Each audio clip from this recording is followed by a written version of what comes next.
Hello everyone, welcome to the Diligent Learners. In this video, I'll be covering Hindi language for the upcoming CBSE Direct Recruitment Examination. This is the 8th video in this series, and in this video, I'll be covering Varnmala. So, first of all, Varnmala में there are 52 varnas. तो 11 plus 41 होते हैं, 11 स्वर होते हैं and 41 व्यंजन होते हैं. ठीक है.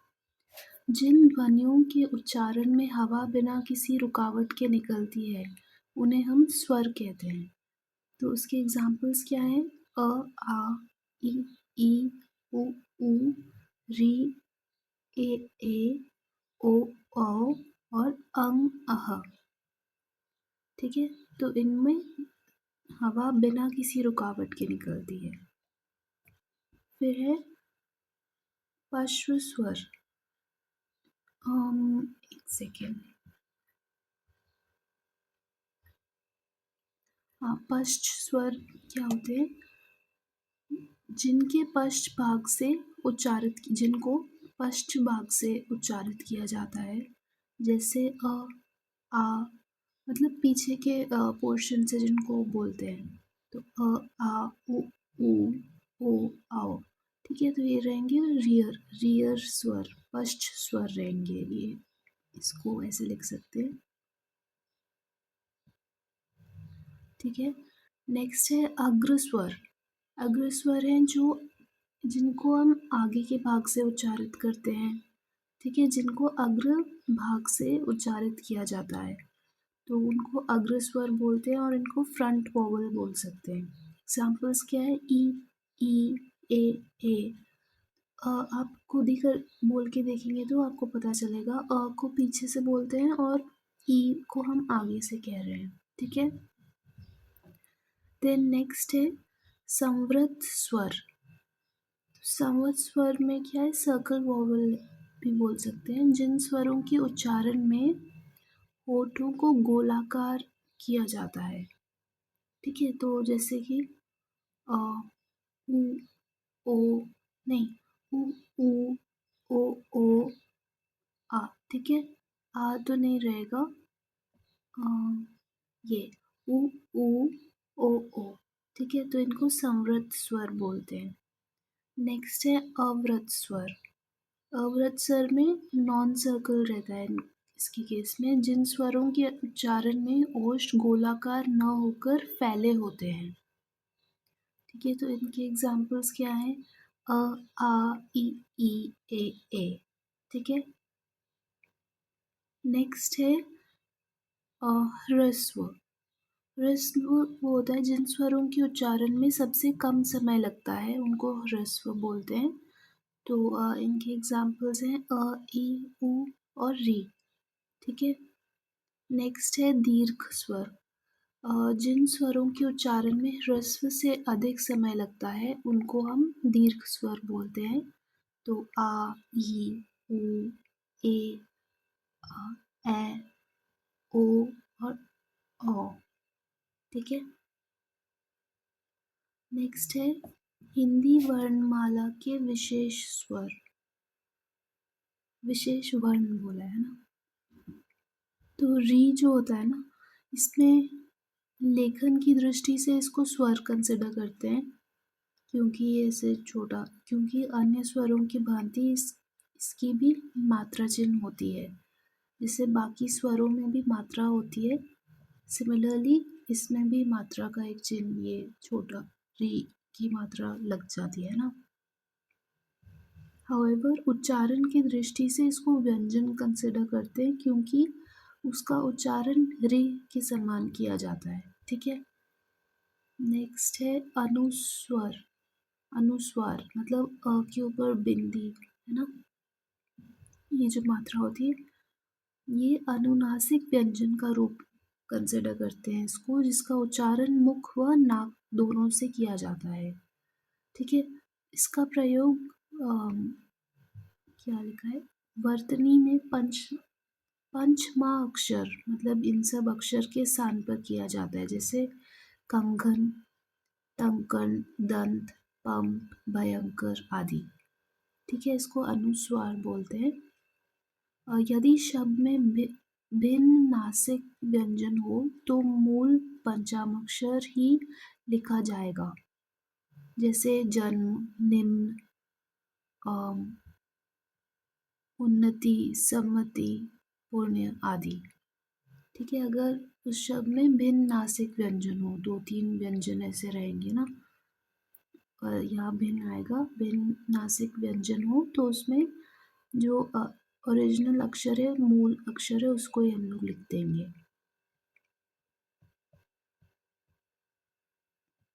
ठीक है, नेक्स्ट है अनुनासिक। ये था अनुस्वर।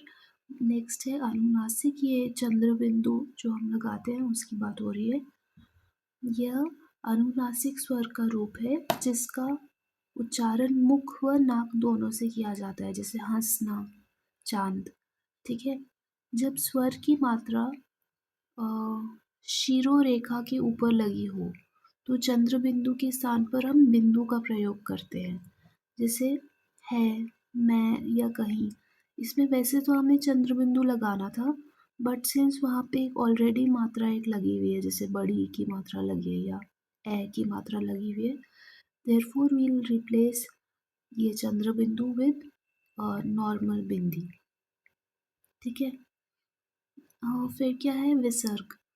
तो अह को विसर्ग बोलते हैं, जो 2 डॉट्स लगते हैं। इसका उच्चारण ह के समान होता है और इसकी एग्जाम्पल्स क्या है, अतः, प्रातः, प्रायः, दुख। ठीक है, नेक्स्ट है अयोगवाह, मतलब नोट बताया है इन्होंने।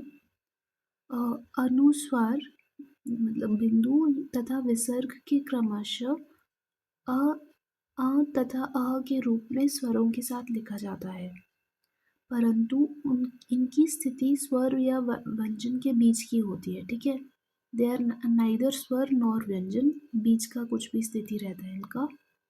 अर्थात उच्चारण की शुरुआत स्वर के साथ तथा अंत व्यंजन से होती है।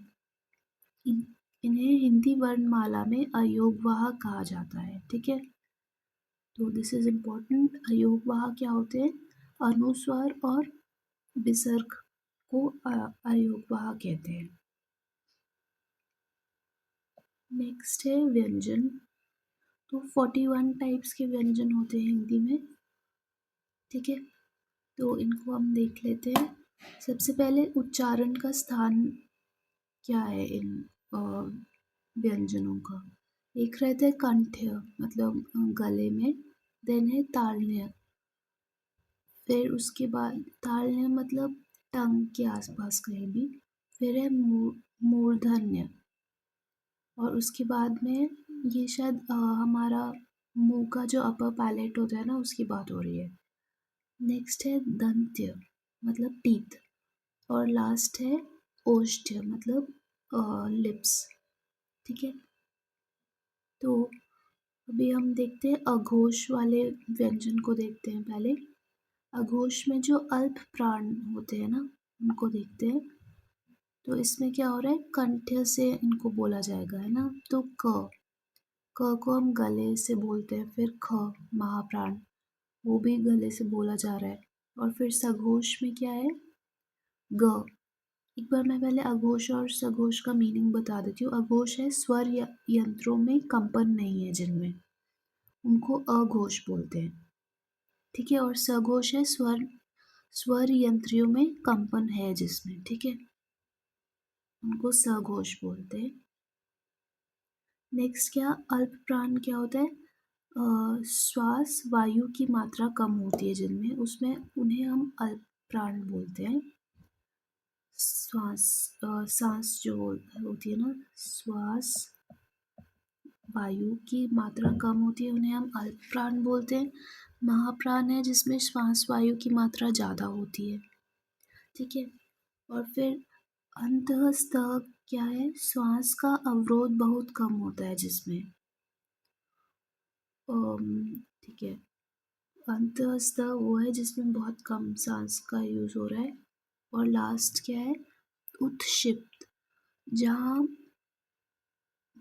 मुर्दा का स्पर्श, ये मेरे को पता नहीं है।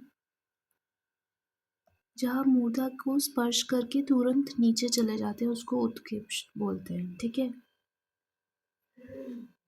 हाँ, ये वाला जैसे ढ, ढ, इसको हम लोग उत्क्षिप्त बोलते हैं। इसकी स्पेलिंग ये है, उत्क्षिप्त। उत्क्षिप्त में क्या होता है, जहाँ मूर्धा का को स्पर्श करके तुरंत नीचे कर लेते हैं, तो जैसे ढ, ढ, ठीक है।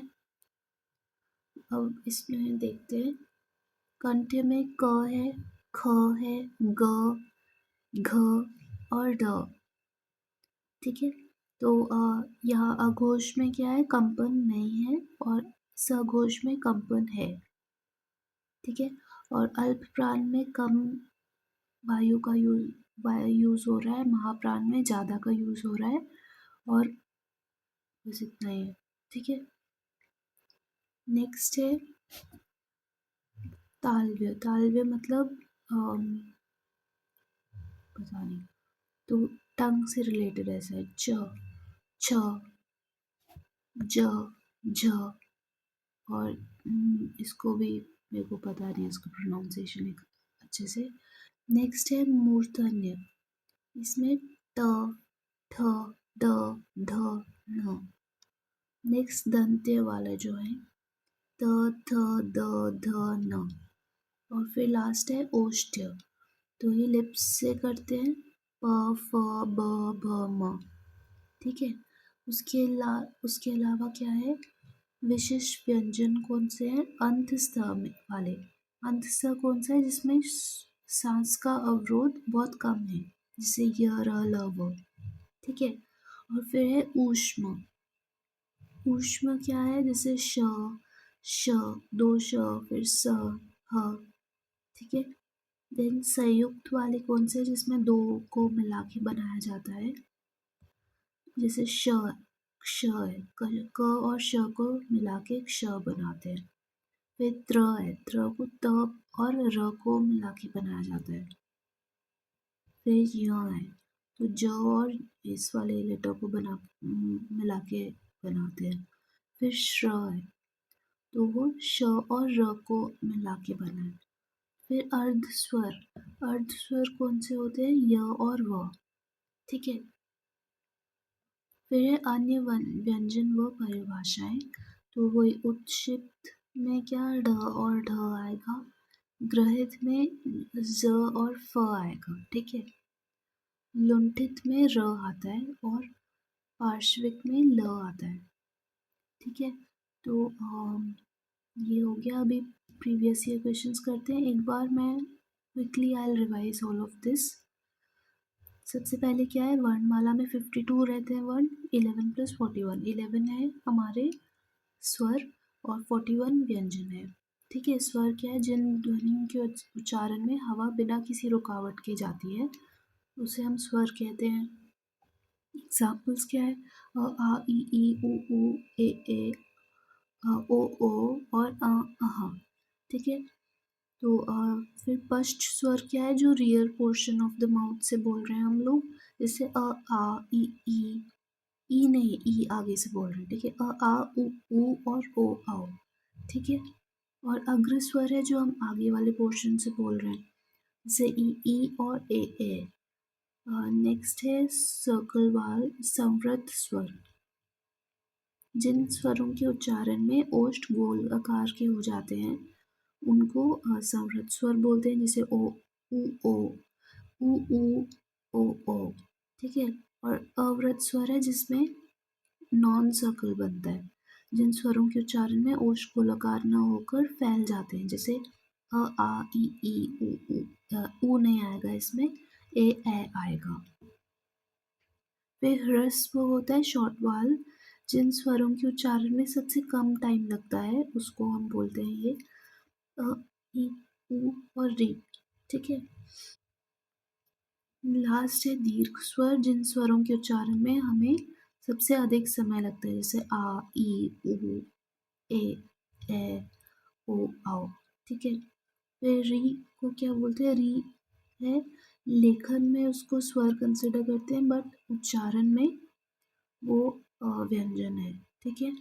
फिर अनुस्वर मतलब के ऊपर बिंदी, वो इन इन अक्षरों की जगह यूज़ करते हैं हम लोग, ठीक है। ण, न, म, इन सब की जगह यूज़ करा जाता है। फिर है चंद्रबिंदु अनुनासिक, अनुस्वार को बिंदी बोलते हैं, ठीक है।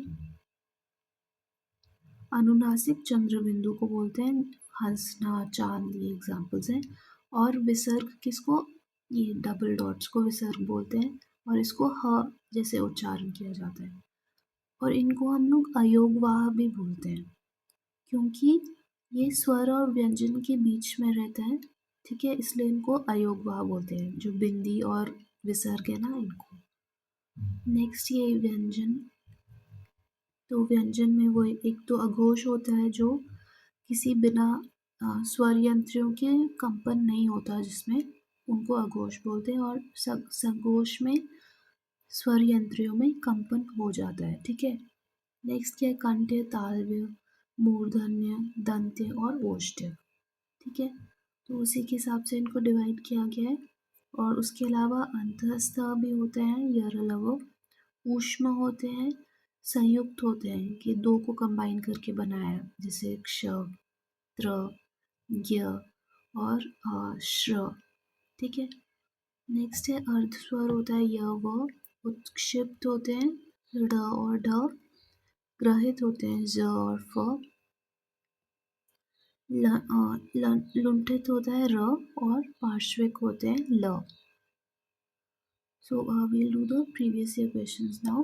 मैंने KVS, NBS, EMRS और DSS बी के लिए हैं previous year questions, primarily because CBSE का जो एग्ज़ाम है ना, डायरेक्ट रिक्रूटमेंट एग्ज़ाम, उसका जो पैटर्न है it is similar to these exams, ठीक है। और ये वाले जो शुरू के 3 है ना, they are also conducted by CBSE itself, ठीक है। So there is quite lot of similarity in these examinations. तो we'll begin with the PYQs. सबसे पहले है, हाँ यहाँ पे ठ लिखा है क्वेश्चन में, ठ वर्ण का उच्चारण स्थान कौन सा है, ठ। तो दिस इज सिंपल, ठ वर्ण है मूर्धन्य, यहाँ पे अभी हमने देखा था, ये वाला ठ है मूर्धन्य। जो पैलेट है ना हमारे मुंह का ऊपर का, उसको मूर्धन्य बोलते हैं शायद। वेट, मैं एक बार चेक कर लूँ।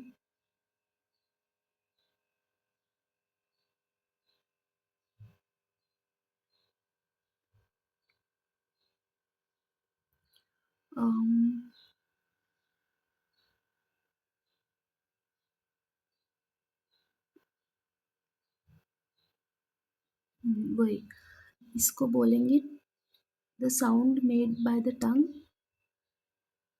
With the roof of the mouth, ठीक है। तो रूफ ऑफ द माउथ के साथ जो भी आवाज़ आ अगर बन रही है ना, रूफ ऑफ माउथ, ठीक है। तो इसमें क्या क्या है,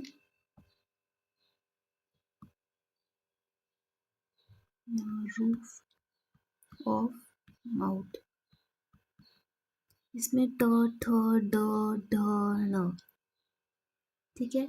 उसके बाद में तालव्य, तालव्य इंग्लिश, तालव्य मतलब palatal, relating to the palette.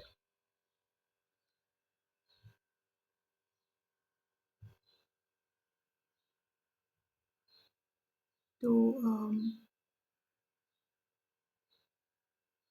ये पैलेट से रिलेटेड रहता है हमारे। च, च, छ, ज, झ, ज, ठीक है। तो इसमें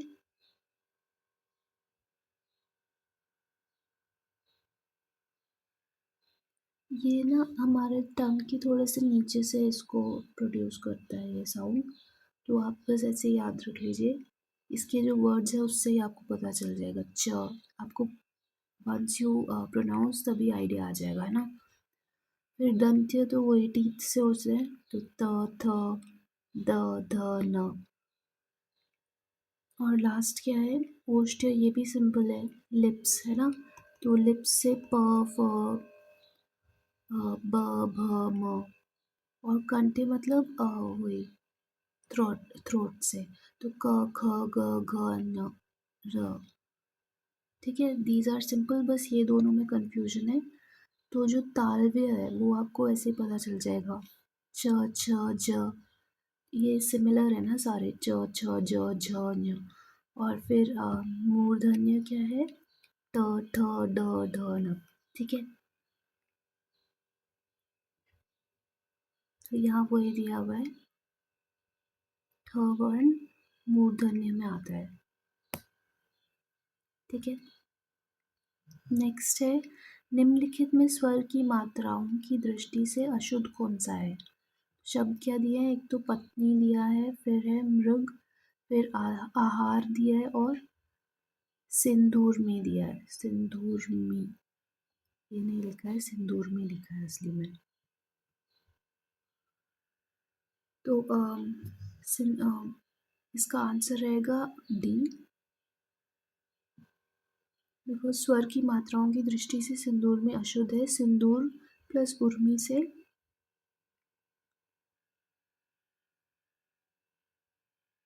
अच्छा, इसकी छोटी मात्रा लगनी चाहिए थी असली में। ठीक है, ये बनना चाहिए था, पर स्वरों की दृष्टि से इसको बड़ी, ये वाला गलत लिखा हुआ है। ठीक है, नेक्स्ट है, न वर्ण का उच्चारण स्थान क्या है। तो न हमने अभी पढ़ा था, यहाँ पे न कहाँ से हो रहा है, ये रहा दंत्य। ठीक है, तो यहाँ पे आ जाएगा दंत्य। नेक्स्ट है, नक्षत्र शब्द में संयुक्ताक्षर क्या है, ये क्वेश्चन पूछा है। नक्षत्र में संयुक्ताक्षर क्या है, तो नक्षत्र शब्द में संयुक्ताक्षर है न। फिर श को कैसे लिख सकते हैं हम लोग, क और श, है ना। और त्र को हम लोग कैसे लिख सकते हैं, त और र। ठीक है, तो ये हो जाएगा न क श और त और र। ठीक है, ये ए और बी दोनों सेम ही दिए हैं, so either of these two will be the answer. ठीक है, तो नेक्स्ट क्वेश्चन, निम्नलिखित में से च वर्ण का उच्चारण स्थान कहाँ है। तो अभी हमने पढ़ा था, च जो है, च च ज छ झ, ये सब जो भी है इनको हम तालव्य बोलते हैं। ये रहा तालव्य, पैलेट, च छ ज झ और ये वाला जो भी है।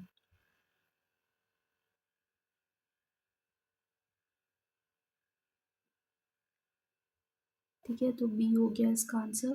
फिर है सर्वज्ञ शब्द में संयुक्त व्यंजन ज्ञ डैश वर्णों के योग से बना है। तो ज्ञ किस किस से बनता है, इसका आंसर वही है, ए, ज और ये वाला जो सिंबल है ना, उससे बनता है। ठीक है, so the answer will be A, ये हमने अभी पढ़ा था थ्योरी में भी। यहाँ पे इस पे सवाल पूछते हैं, ये वाला है ना संयुक्त वाला, तो क्ष क और श से बनता है, त्र त और आर र से, ज्ञ ज और ये वाले लेटर से, और श्र श और र से बनता है। ठीक है,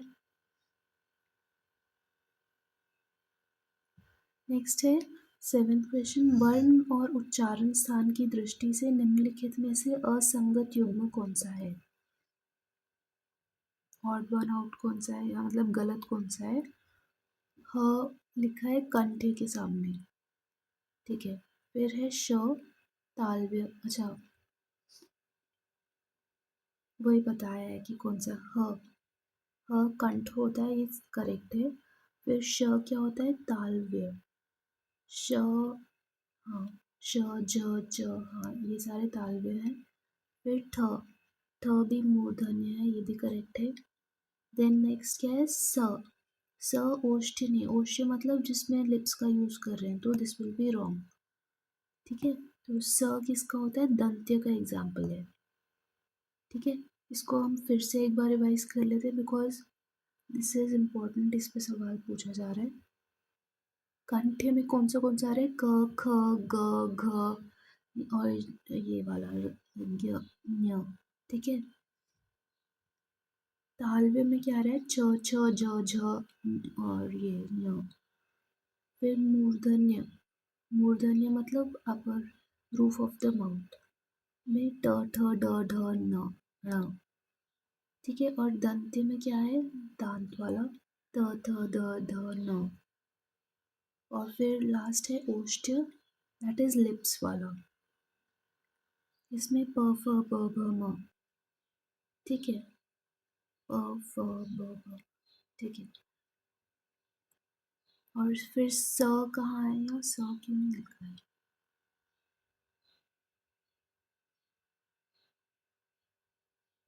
चलो देखते हैं। जो स है ना, स इज एन एग्जाम्पल ऑफ दंत्य। ठीक है, नेक्स्ट क्वेश्चन है, निम्नलिखित में से प वर्ण का उच्चारण स्थान क्या है। तो प है लिप्स वाला, तो उसका रहेगा ओष्ठ्य, इधर गया, ओष्ठ्य रहेगा। ठीक है, नेक्स्ट है त्रिवेणी शब्द में त्र किन वर्णों के योग से बना है, तो त्र है त और र के से, तो आंसर विल बी बी। त्रिवेणी शब्द में त्र त प्लस र वर्णों के योग से बना है। क्ष और त्र और य संयुक्त व्यंजन है। क्ष में क्या होता है, क प्लस श, त्र में त और र, और इसमें य में ज और ये वाला। ठीक है, नेक्स्ट क्वेश्चन है, इनमें से उच्चारण की दृष्टि से असंगत युग्म कौन सा है। यहाँ पे लिखा है न, हाँ, न क्या है, दंत्य है, दिस इज करेक्ट। ठीक है, फिर घ, घ को कंठे बोला, ये भी ठीक है, घ, घ, घ, घ। ठीक है, फिर लिखा है व, मूर्धन्य, मूर्धन्य में क्या होता था, अपर पैलेट ट, थ, ड, ढ, तो ये गलत है। ठीक है, फिर क्या दिया है, प, प ओष्ठ्य, ये दिस इज ऑल्सो करेक्ट। ठीक है, तो इसको अभी हम फिर से देखेंगे, सी इज रॉन्ग है ना। व किस में आता है बेसिकली, देखते हैं। देखिए दंत में क्या क्या है, त, थ, द, ध, न, ल, स। ठीक है, ये सारे टीथ को यूज कर रहे हैं ना, इसलिए इसमें ये सब आएगा दंत्य में, त, थ, द, ध, न, ल, स। नेक्स्ट है कंठ्य में, कंठ में कौन सा आएगा, अ, क, ख, ग, घ, ञ, आ, ह। ठीक है, देन मूर्धन्य, मूर्धन्य में कौन सा आ रहा है, ट, ठ, ड, ढ, ण, र, श। इवन श भी इसी में आता है। फिर है ओष्ठ्य, ओष्ठ्य में कौन से आ रहे हैं, एक सेकेंड, प, फ, ब, भ, म, ओ, उ, उ। ठीक है, उसके बाद में तालव्य में, तालव्य में कौन सा आ रहा है, च, छ, ज, झ, ञ, य, श, ई। ठीक है,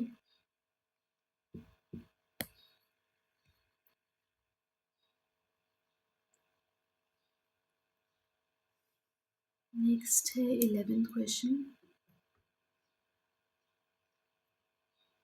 ये अच्छे से लर्न करना पड़ेगा है ना, this is very important. Next है 11th क्वेश्चन में श वर्ण किन वर्णों के संयोग से बना है। तो ये अगेन सिंपल क्वेश्चन है, ये क और श को मिला के बनाते हैं हम लोग, ठीक है। So the answer will B 1, ठीक है।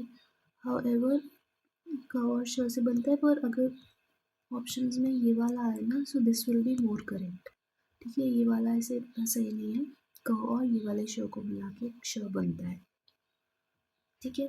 और फिर त्र कैसे, त और र, ज्ञ इन दोनों से, और श्र श और र से बनता है। नेक्स्ट क्वेश्चन है, यहाँ पे मिसप्रिंट है, यहाँ पे ढ लिखा है, ठीक है। ढ वर्ण किस वर्ग का है? लिए गए विकल्पों में से सही विकल्प छांटिए। तो ढ किसका है? ट वर्ग का है, ठीक है। ट ठ ड ढ ढ ण होता है ना, ट ठ ड ढ ण, तो इसका है, so answer will B D, ठीक है। नेक्स्ट है, भाषा की सबसे छोटी इकाई की पहचान निम्नलिखित विकल्पों में से कीजिए। सबसे छोटी इकाई है ना, तो क्या क्या होती है? एक दिया है ध्वनि, शब्द, अनुच्छेद या वाक्य। तो ये तो नहीं है, वाक्य भी नहीं है, ये भी नहीं है। सो तो सबसे छोटा जो इकाई है वो होती है ध्वनि, ठीक है। लघुत्तम वाक्य ध्वनि को वर्ण कहते हैं। लघुत्तम वाक ध्वनि को वर्ण कहते हैं। वर्ण उस मूल ध्वनि को कहते हैं जिसका कर्ण ना हो, जैसे अ, ई, च, व, क इत्यादि, ठीक है। और फिर मूलतः हिंदी में 52 वर्ण हैं। वर्णों के उच्चारण समूह को वर्णमाला कहते हैं, ठीक है। ये लिखा है। नेक्स्ट है 14th क्वेश्चन, ज्ञ वर्ण को किन वर्णों के संयोग से बनाया है? तो सिंपल क्वेश्चन है ये, ज और ये वाला लेटर, तो A will be the answer for this question, ठीक है। नेक्स्ट है, प किस तरह की ध्वनि है?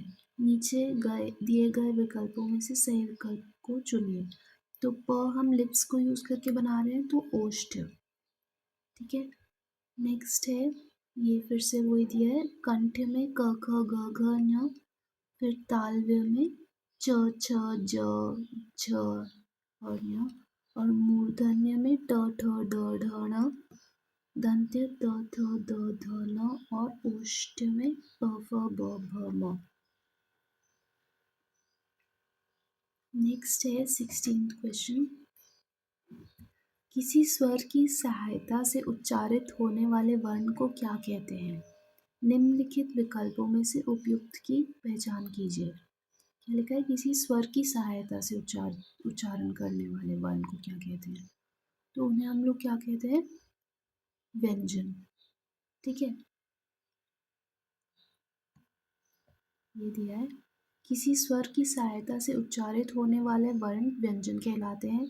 प्रत्येक व्यंजन के उच्चारण में अध्वनि का यूज होता है, तो अध्वनि छिपी रहती है उसमें, ठीक है। अ के बिना व्यंजन की उच्चारण संभव नहीं है, जैसे क, आधा क प्लस अ से क, इसमें भी अ का ध्वनि छिपी है, ठीक है। तो जो भी किसी भी स्वर की सहायता से उच्चारित होने वाले वर्ण को हम व्यंजन कहते हैं, ठीक है। नेक्स्ट क्वेश्चन, वर्तमान हिंदी किस लिपि से लिखी जाती है? तो इसका आंसर क्या है? देवनागरी स्क्रिप्ट, है ना। ये this is a simple question. वर्तमान हिंदी देवनागरी लिपि में लिखी जाती है। भारत की सभी लिपियां मुख्यतः ब्राह्मी लिपि से निकली हैं, ठीक है। ये इम्पोर्टेंट है, ब्राह्मी लिपि। फिर खरोष्ठी, यह लिपि दाएं से बाएं लिखी जाती है, राइट टू लेफ्ट। सम्राट अशोक के शिलालेख ब्राह्मी और खरोष्ठी लिपि में लिखे गए हैं, ठीक है। और नेक्स्ट है मंदारिन, यह एक अच्छा मैंडरिन को लिखा है, जो चीनी भाषाओं में बोली जाती है, मैंडरिन। फिर पाली, पाली का शाब्दिक अर्थ है पवित्र रचना, ठीक है। इसे बौद्ध त्रिपिटक होते हैं ना, बुद्धिस्ट त्रिपिटक की भाषा के रूप में भी जाना जाता है। ठीक है, तो बस इसमें क्या इम्पोर्टेंट है, हिंदी में हम लोग देवनागरी का यूज़ करते हैं आजकल। उससे पहले अशोक के टाइम पे ब्राह्मी और खरोष्टी स्क्रिप्ट्स भी थे, और खरोष्टी को हम लोग राइट टू लेफ्ट लिखते हैं, दाएं से बाएं। ठीक है,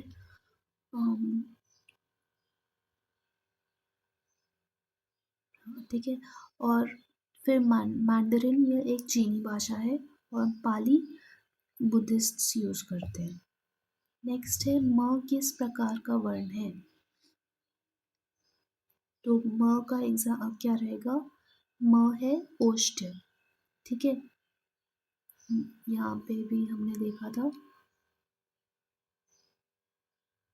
यहाँ पे भी दिया है, म को हम लोग ओष्ठ्य में कंसिडर करते हैं, इवन दो ये इनसे थोड़ा सा अलग है, प फ ब भ म। ठीक है, तो दंत्य है त थ द ध न ल स। फिर कंठ्य क ख ग घ ञ आ ह। ठीक है, मूर्धन्य में ट ठ ड ढ ण र श। ओष्ठ में प फ ब भ म उ ओ। और फिर तालव्य में च छ ज झ ञ य श ई ई। ठीक है, तो ओष्ठ हो जाएगा इसका आंसर। नेक्स्ट है 19th क्वेश्चन, उच्चारण स्थान के आधार पर हिंदी व्यंजनों को कितने वर्गों में रखा जाता है? ठीक है, निम्नलिखित में से सही विकल्प को चयनित कीजिए। तो उच्चारण स्थान के बेसिस पे 9 कैटेगरीज में डिवाइडेड है। ठीक है, क्या क्या थे ये? कंठ्य, तालव्य, मूर्धन्य, दंत, ओष्ठ्य, नासकीय, कश, कंठातालव्य, ऐ को बोलते हैं कंठोष्ठ्य, और फिर है दंतोष्ठ्य। ठीक है, 9 होते हैं ये। दंतोष्ठ्य में व आएगा, फिर कंठोष्ठ्य में ओ और ओ आता है, फिर एक है कंठातालव्य में ए आता है, फिर नासकीय में ये सब आते हैं, ओष्ठ में उ ओ प और प वर्ग आता है, फिर दंत में त वर्ग के सारे जो भी हैं, ल स ल भी आता है इसमें, है ना, ल स भी आते हैं। फिर मूर्धा में त वर्ग के सारे आते हैं, और श्र, र और श आएगा। ठीक है, तालव्य में ये सब च वर्ग के सारे, फिर ई य और श। और कंठ में ह, क वर्ग के सारे आते हैं, ह और विसर्ग भी आते हैं, और अ और आ भी आता है। ठीक है, ये काफ़ी इम्पोर्टेंट है। कंठ में ये सब है, देन तालव्य में ये सब है, मूर्धन में ट वर्ग और ये सब, दंत्य में ये है, ओष्ठ्य में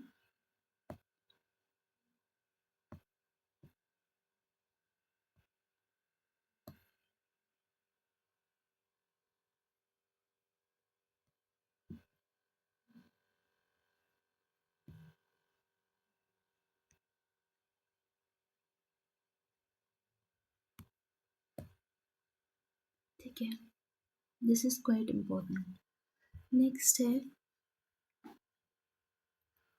उस मूल ध्वनि को जिसके खंड ना हो सके उसे क्या कहा जाता है? तो इसका आंसर है वर्ण। ठीक है, उस मूल ध्वनि को जिसका खंड ना हो सके उसे वर्ण कहते हैं, जैसे अ, ई, क, च, व इत्यादि। वर्ण हमारी उच्चारित भाषा की सबसे छोटी इकाई है। हिंदी में कुल 52 वर्ण है। ठीक है, निम्नलिखित में से संयुक्त व्यंजन कौन सा है? तो क्या क्या दिया है इसमें? वही श, क्ष है। संयुक्त व्यंजन मतलब दो को कंबाइन करके बनाया है, ये क और श को कंबाइन करके बनाते हैं। ठीक है, तो ये यहाँ पे ऑप्शंस गलत दिए, ये असली में आंसर ये रहेगा बी। ठीक है, ये ये है संयुक्त व्यंजन। क प्लस श से क्ष, त और र से त्र, ज और इस वाले से ज्ञ, और श और र से श्र। ठीक है, फिर है च वर्ण का उच्चारण स्थान बताइए। तो इसको 22 है ना, ये असली में क्वेश्चन गलत, यहाँ पे फ लिखा है। फ हम लोग किससे करते हैं? ओष्ठ से। ठीक है, ओष्ठ में आता है इसका, तो वही यहाँ पे दिए हैं उच्चारण स्थान। कंठ से क ख ग घ ञ, तालु से च छ ज झ ञ, और दंत्य से त थ द ध न, मूर्धन्य से ट ठ ड ढ ण, ओष्ठ से प फ ब भ म। नेक्स्ट है अनुनासिक व्यंजन कौन से होते हैं? ठीक है, तो इसका आंसर क्या है? डी। वर्ग का पंचमाक्षर को हम लोग अनुनासिक व्यंजन कहते हैं। ठीक है, जिन व्यंजनों के उच्चारण में वायु मुख्य रूप से नाक से निकलती है जबकि मुख से बहुत कम निकलती है, उन्हें हम अनुनासिक व्यंजन कहते हैं। प्रत्येक वर्ग का पंचम वर्ण अनुनासिक वर्ण होता है। इनकी संख्या 5 होती है। तो ये सब हमने पढ़ा था थ्योरी में भी। ठीक है, नेक्स्ट है मूर्धन्य ध्वनियाँ कौन सी हैं? तो मूर्धन्य ध्वनियाँ कौन सी रहती हैं? वो वाली ट ठ ड ढ, वो वाले। ठीक है, पैलेट वाले, है ना। जो रूफ ऑफ द माउथ से करते हैं हम लोग प्रोनाउंस, ट ठ ड ढ, ये वाले सारे। तो हिंदी वर्णमाला की वर्गीय व्यंजन इस प्रकार के हैं। तो ये वाले सवाल बार बार पूछते हैं। ठीक है, ध्वनियों वाले, कंठ्य ध्वनियाँ वही अ आ क ख ग घ न, ये सब। ठीक है, तालव्य ध्वनियाँ वही हैं च छ ज झ य और ई श। मूर्धन्य ध्वनियाँ वो ट ठ ड ढ ण और र श रि। दंत्य ध्वनि त थ द ध न ल स। ओष्ठ ध्वनियाँ प फ ब भ म उ ऊ। कंठातालव्य ध्वनियाँ ए। फिर कंठोष्ठ ध्वनियाँ ओ और दंतोष्ठ है ब।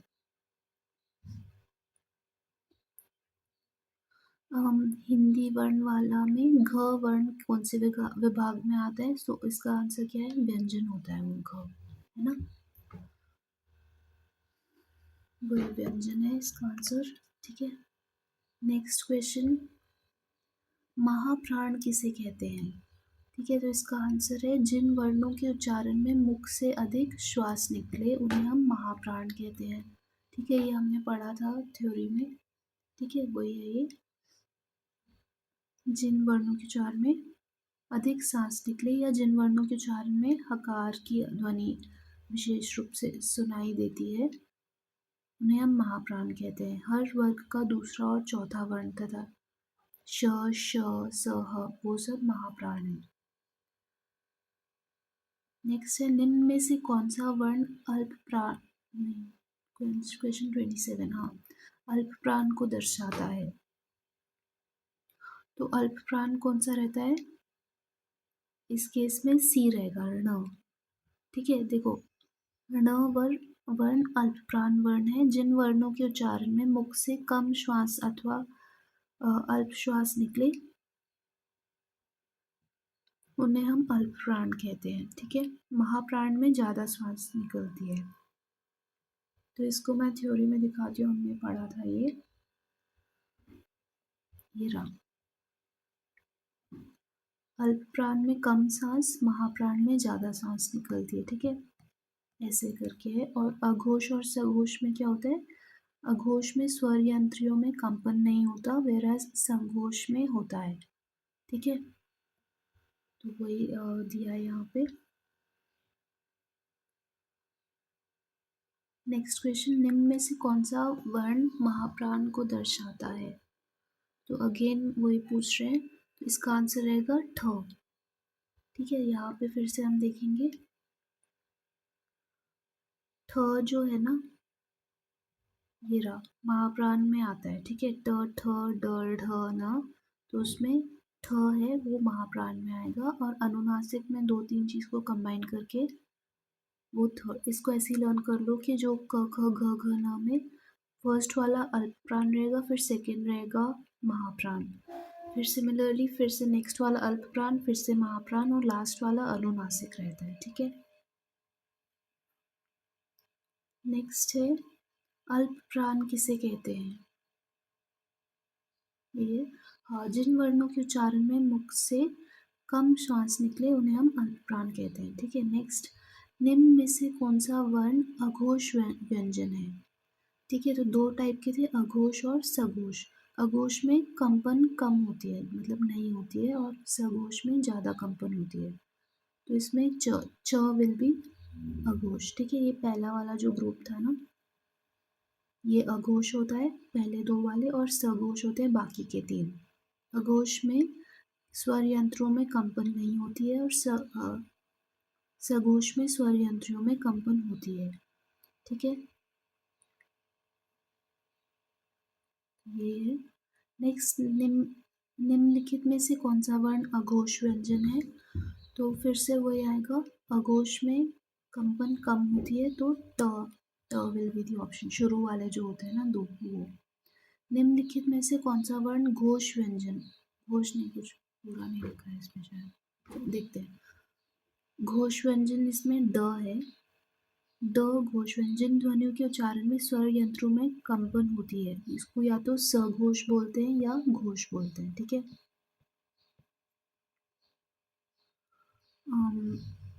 वही थर्ड फोर्थ और फिफ्थ वालों को सघोष बोलते हैं।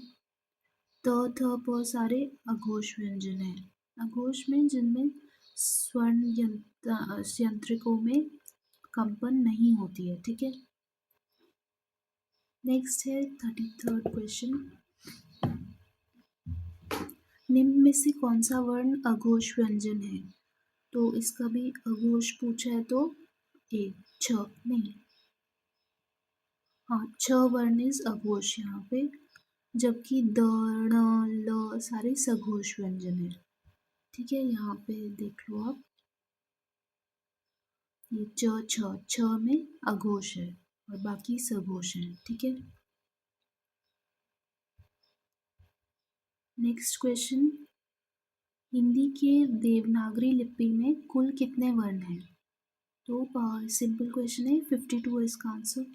ठीक है, नेक्स्ट इसको ऐसे ब्रेक डाउन देख लेते हैं इनका। इसमें 11 स्वर होते हैं, 2 अयोगवाह होते हैं, 33 मूल व्यंजन होते हैं, 2 दिवगुण व्यंजन रहते हैं और 4 संयुक्त व्यंजन रहते हैं। ठीक है, तो टोटल 52 हो गए। नेक्स्ट है, हिंदी की देवनागरी लिपि में कुल कितने स्वर हैं। तो कितने हैं, 11 है, सिंपल क्वेश्चन। ठीक है, फिर है हिंदी की देवनागरी लिपि में कुल कितने अनुस्वर हैं। तो कितने हैं, ओनली 1 अनुस्वर है। ठीक है, D will be the option. अनुस्वार का मीनिंग क्या होता है, वो ये वाली जो बिंदी होती है ना, यहाँ पे दिया है हमने, ये रहा अनुस्वार, को बोलते हैं। ठीक है, नेक्स्ट है,